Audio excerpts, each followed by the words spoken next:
$98,000. That's how much one of the students inside the vault made trading just 2 hours. And I know your first question is going to be, well, how much did they invest? He had to have put in at least 20, 30,000. No, I'm going to tell you exactly how much he put in and how he made it happen. Just join me on the inside.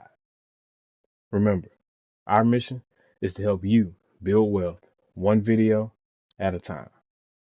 Welcome to the vault.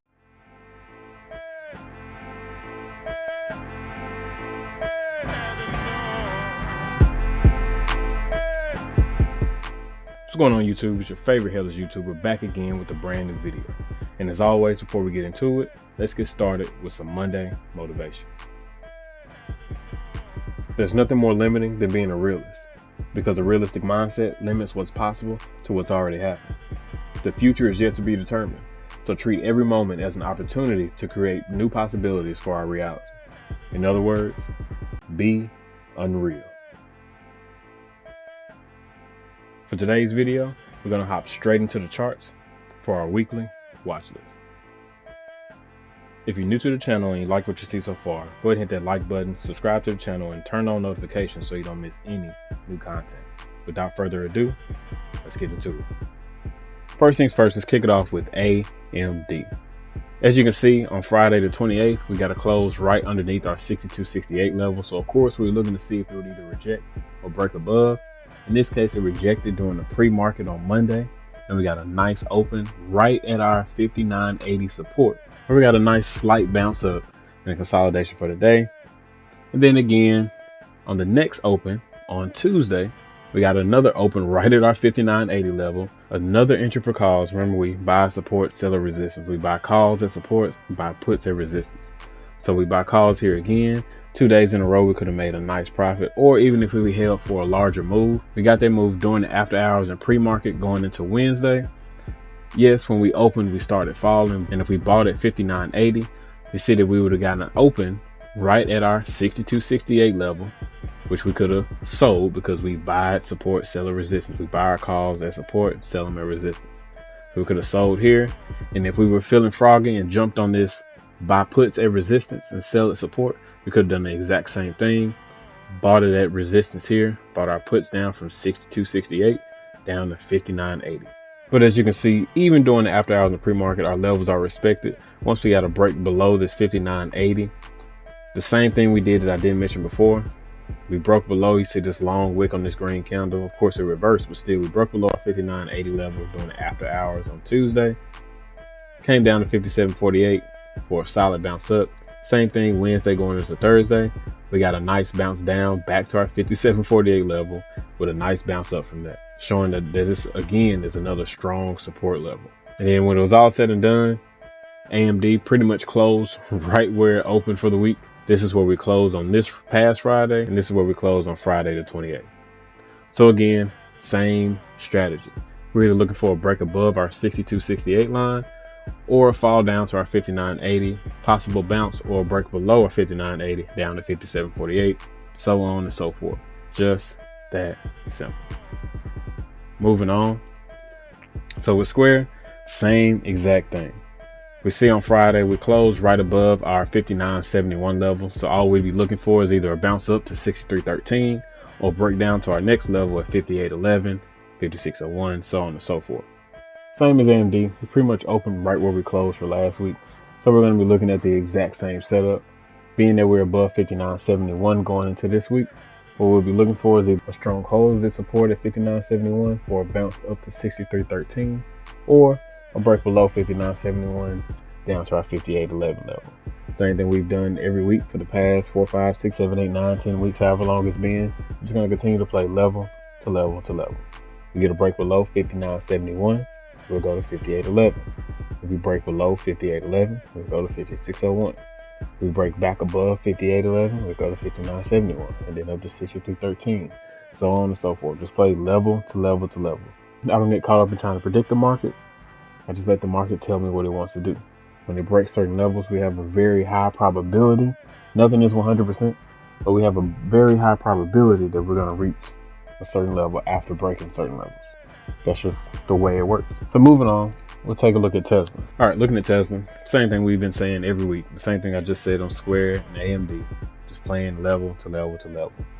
Remember where we closed on Friday was right under this 228 level, right under the zone from about 230 to 228. What we wanted to see was either a rejection from this level or a break above it.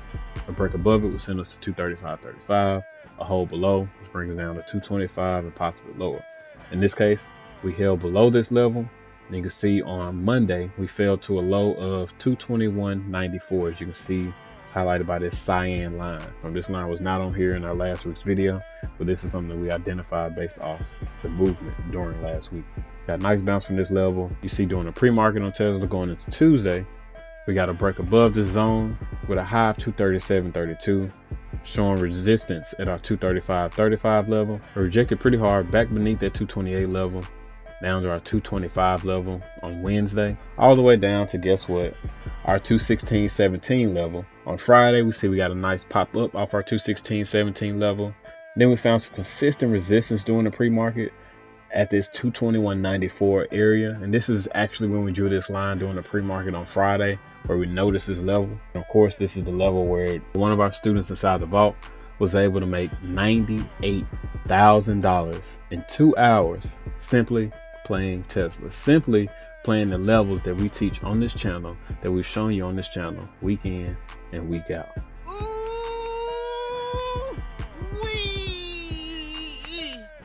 There's no secret. You just have to be patient, disciplined, and consistent. This is not something that's going to happen all the time. Like we said, we've been playing these levels for a few weeks now. We don't always get large drops off of these, but in this situation here, this by respecting the levels that we've drawn on our chart, sticking to our plan and doing so consistently, we were able to see an amazing return. So as you can see, on Friday, we entered our put position around about 10 o'clock, maybe like 9:55-ish, somewhere in this area, right under this 221.94 level. And we got this nice drop at 10 that didn't end until about 12. We got out around about 12:05-ish, as you can see depicted by this picture on screen here. We saw a contract that we purchased go from $9 a contract to being worth $983 a contract. If you do the math, that's a 10,000% gain. So to answer the question from the beginning of the video, how much did they invest to be able to make basically make 6 figures off of this trade in 2 hours? They only invested $900. Now I know $900 isn't necessarily something to scoff over, to laugh at, whatever the case, but it's still only $900. If you didn't have $900 to put in there, let's just say you put in $9. If you just bought one contract for $9, you would have been able to, in 2 hours, been able to take out close to $1,000, a 10,000% gain.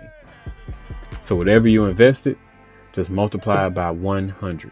Well, if you have the patience, the discipline, the consistency to stay in this market and to not give up and to just find who you are in the market and find your strategy and just stick to it. What we do on this channel is really, really simple. I know you're expecting some secret strategy, some secret sauce to it, but there's really nothing beyond it than just learning how to stay patient, disciplined, and consistent. So with all that being said, looking forward to this week on Tesla. We're going to be looking at the exact same thing as before, level to level to level. As you can see at the close of this week, we closed right above our 206.73 level. So all we'll be looking for is either a break below 206.73 to open on Monday, or open above it and a nice bounce up back to our 216.17 level. Being that we haven't been able to break and hold above any significant resistance on Tesla, I do see us possibly coming down to being more bearish and coming down to our 181.21 level. But again, I'm only playing level to level to level. I don't get hung up on trying to predict the market and where I think it should go or where it should go. When it breaks certain levels, we know 9 times out of 10 that it's going to go to the next level and the next level and the next level. That'll do it for today's video. If you want a closer look inside the vault, head over to our website, vaultinvesting.vip. Click VIP Discord at the top of your screen. That'll give you access inside our community so you can join the conversation and also gain access to the many tools and free resources that we offer completely free to the public. And of course, always remember, don't be afraid to fail, because it is in the darkness where we learn to appreciate the light. No battle is won without a fight. Failure should only change the strategy, never the goal. If you've enjoyed this video and want us to make more videos more often, you know what to do. Be sure to hit that thumbs up button below, subscribe to the channel if you haven't already. Also, comment below your thoughts and questions to let us know how we can continue to improve the channel. This channel and all of its content are made for you. Thank you for watching this video, and I'll see you in the next one.